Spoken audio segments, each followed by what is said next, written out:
photo एक शर्म में पाई जाए क्या क्या करो अरे थोड़ा पास रहे ब्लॉगर बनावा जाए ब्लॉगर है मंदा लेटे थी बने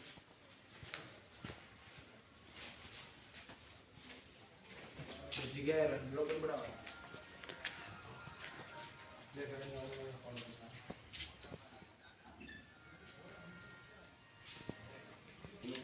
ये किधर हो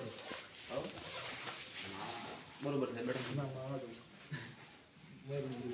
ना मगज ला दे आई तेरा मंडी में दाव पर का थोड़ा पाड़ा लाई दे